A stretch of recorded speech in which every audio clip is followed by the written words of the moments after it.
इसी दोहा नंबर 3 का खा। संत सरल चित जगत हित, जान स्वभाव सने। आहा, क्या मांग रहे हैं, कितनी वंदना, कितना विनम्रता रही होगी गोस्वामी जी में, कितनी वंदना संतों की, इतना वर्णन संतों का, इतनी स्तुति संतों की, प्रशंसा संतों की, आरती संतों की करके अब कह रहे हैं संत सरल चित जगत हित, जान स्वभाव स्नेह। हे संतो, हे संतो, हे संतो, आप तो बड़े सरल चित हैं, जगत का हित करने वाले हैं, और आपके स्वभाव और स्नेह को जानते हुए मैं बाल विनय सुन कर कृपा राम चरण रति देव। एक बच्चे की, इस बाल विनय बच्चे की तरह से मैं आपसे विनती कर रहा हूं, इसको सुनकर के कृपा करके श्री राम जी के चरणों में मुझे प्रेम दीजिए, प्रीति दीजिए। रामायण में लिख रहे हैं कि संत सरल हृदय और जगत के हितकारी होते हैं, उनके ऐसे स्वभाव और स्नेह को जानकर मैं विनय करता हूं, मेरी इस बाल विनय को सुनकर कृपा करके श्री राम जी के चरणों में मुझे प्रीति दें। मेरे विचार से यहां एक और अर्थ सिद्ध होता है कि संत सरल चित जगत हित, संत बड़े सरल चित्त वाले हैं। ये मेरी अपनी कल्पना है बंधु, इसका लिखा हुआ टीका नहीं। मैं ये भी नहीं कहता हूं कि ये गलत है और ये सही है, पर मैं अपना विचार दूसरा और बता रहा हूं। संत सरल चित्त जगत हित, जान स्वभाव स्नेह। संत तो बड़े सरल चित्त वाले हैं, जगत के हित के लिए मेरे स्वभाव और प्रेम को जानकर, मेरा स्वभाव क्या है, मेरा प्रेम क्या है, उसको जानकर इस जगत के कल्याण, रामायण किस लिए लिखी जा रही है, जगत का कल्याण होगा। संत सरल चित्त जगत हित, जान स्वभाव स्नेह। मेरे स्वभाव और स्नेह को आप पहचानिए, और मेरी ये बाल विनय, बच्चों की तरह से मैं आपसे विनती कर रहा हूं, बाल विनय सुनकर कृपा, इस बच्चे की विनती को सुन करके आप कृपा करके राम जी के चरणों में प्रेम देने की मुझे आशीर्वाद दीजिए। ये गोस्वामी जी का बालकांड का तीसरा दोहा। यहां से अब आगे, अब संतों की वंदना कर ली। विश्व में बंधु ऐसे कम लोग होंगे, कम कवि होंगे, कम विद्वान होंगे जो दुष्टों की भी वंदना की हो, जिन्होंने शत्रुओं की खलों की भी वंदना की हो। उनमें से देखिए, प्रथम में गोस्वामी जी को देखता हूं। बहुरे बंदी खलगन सतिभाए, जे बिनु काज दाहिने उबाए। आप देखो किस प्रेम से, किस भाव से उनकी वंदना कर रहे हैं। हम भी इस भाव को प्राप्त हो जाएं। श्री रामचंद्र भगवान की जय। राम राम राम राम। क्या बोले कि बहुरी बंदी खल गन सतवाए, खलों के गण यानी झुंड। अब मैं सच्चे भाव से दुष्टों को प्रणाम करता हूं, दुष्टों के झुंडों को प्रणाम करता हूं, पूरे गण, खलगण। बहुरे बंदे खलगन सतभाए, जे बिनु काज दाहिने बाए। कितनी बढ़िया बात गोस्वामी जी कह रहे हैं। भाई उनकी वंदना मैं कर रहा हूं, दुष्टों की खलों की वंदना कर रहा हूं। क्यों कि देखो तो सही, उनका कोई फायदा नहीं, और फिर भी सीधे होते हुए भी उल्टे चल रहे हैं।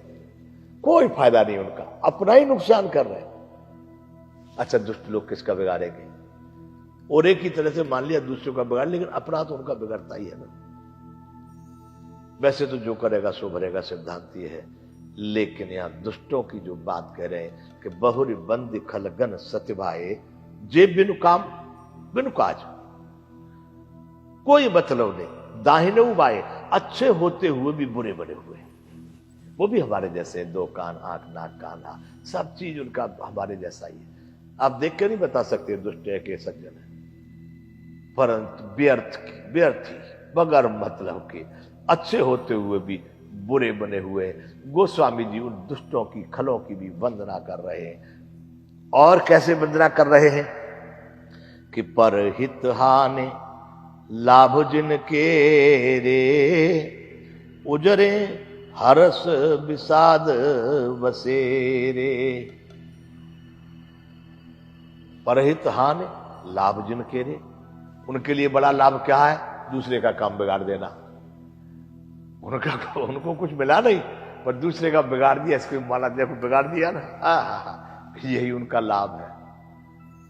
दुष्टों की वंदना कर रहे हैं। कोई मेरे विचार से मैंने दूसरे किसी ग्रंथों में दुष्टों की वंदना नहीं पढ़ी है। बहुरी बंद खल दन, और वंदना भी दुष्टों की बड़े प्रेम से कर रहे हैं, गाली दे के नहीं, क्रूरता से नहीं, अपशब्दों से नहीं, परस शब्दों से नहीं, प्रेम के शब्दों से कि देखो वो बेचारे कैसे अच्छे लोग हैं, बगैर मतलब के बुरे बने हुए हैं। क्या कह रहे हैं गोस्वामी जी कि मैं अब दुष्टों की खलों की वंदना कर रहा हूं, जो व्यर्थ में ही उनका कुछ फायदा नहीं हो रहा, फिर भी बुरे बने हुए, बिनकाज दाहिने बाएं अच्छे होकर के बुरे बने हुए। पर हित हानि लाभ जिनके रे, दूसरों की हानि कर देना ही उनका सबसे बड़ा लाभ है।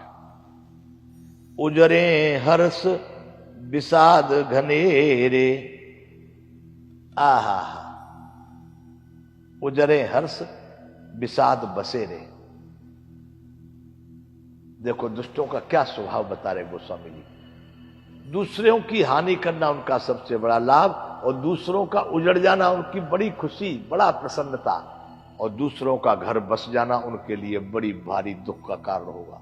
कोई अगर ये उन्नति करे, अपना बढ़िया मकान दुकान बना के सही जीने लगा, तो उनके जीवन में पत्थर पड़ गए, बड़ा दुख होता। उनको ये बना ले गया, बिगाड़ नहीं पाए, हम रोक भी नहीं पाए।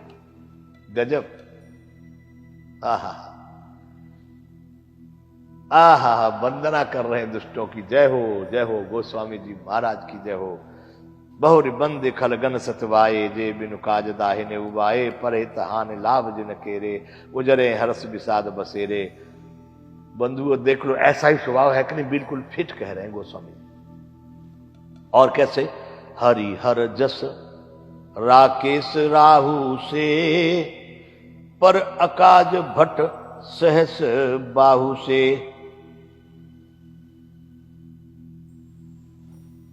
हरिहर, हरि यानी भगवान विष्णु, और हर का मतलब शंकर भगवान। हरिहर जस राकेश राहु से, इस तरह का जो यश शंकर भगवान विष्णु भगवान के जो कीर्ति बढ़ाने वाले हैं, उनके लिए वो चंद्रमा और राहु के समान है। पूर्णमासी में के चंद्रमा जब पूर्णमासी का बहुत अच्छा होता तो उसको राहु घस लेता है, यानी कहते ग्रहण पड़ा, यानी चंद्रमा पर आपत्ति। तो हरिहर जस राकेश राहु से, विष्णु भगवान और शंकर जी के यश का वर्णन होता है, उसी में बाधा देते हैं, अर्थात दूसरों की बुराई करने में सहस्त्रबाहु के समान वीर है।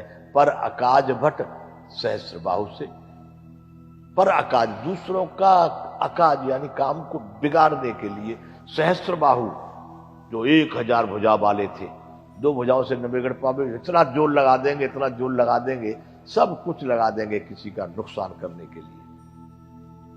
हरिहर जस राकेश राहु से, पर अकाज भट्ट सहस्त्रबाहु से। और जे परदोष लखह सहसाखी, पर हित घृत जिनके मन माखी। जो दूसरों के दोषों को तो 1000 आंखों से देखते हैं, सहसा। जे परदोष लखह सहसाखी, एक सहस आंखी। सहसाखी मतलब इसको संधि विच्छेद करेंगे तो सहस आंखी, सहस्र यानी 1000। जे परदोष लखह सहसाखी, दूसरे की बुराइयों को, कमजोरियों को, दोषों को 1000 आंख बना करके देखेंगे कौन कौन सी कमी है इसमें।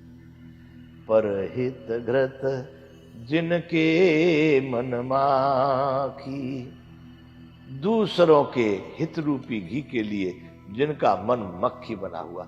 घी में मक्खी पड़ जाए तो सारा खेल बिगड़ जाए, खाने का मन न करे, फिर उस घी को फेंक देना पड़े। इसलिए दूसरों का हित जो अगर घी के समान है तो उनके मन मक्खी बने हुए, अर्थात जिस प्रकार मक्खी घी में गिर जाती है तो खराब कर देती है, वह स्वयं भी मर जाती है। घी में गिर के मक्खी बच नहीं सकती, सेकंड में, क्षण में ही खत्म हो जाएगी, लेकिन वो घी भी फिर खराब हो जाता, उसको उपयोग करने का मन नहीं करता। इसी प्रकार से जो दुष्ट लोग हैं, दूसरे के बने बनाए कामों को, तैयार हो गया काम बना हुआ, उसको बिगाड़ देंगे। बिगाड़ेंगे ऐसे नहीं, अपने पूरा दाव लगा करके खुद भी नष्ट हो जाएंगे और उसके बने हुए काम को बिगाड़ देते हैं। जे पर दोष लखह सह साखी, पर हित घृत जिनके मन माखी। दूसरे के दोषों को हजार आंखों से देखते हैं, दूसरों का हित जो है घी के समान है और उनका मन मक्खी के समान है, उसमें पड़ करके नष्ट कर देता है। संतों की वंदना की है बंधुओं, दुष्टों की वंदना कम नहीं की है, ध्यान रखना। यहां गोस्वामी जी ने बता दिया है कि दुष्ट और संत दोनों ही वंदनीय है। दुष्टों का काम बता, संतों का काम पहले बता दिए। साधु चरित शुभ चरित कपासु, विशद निरस विशद गुणमय फल जासु।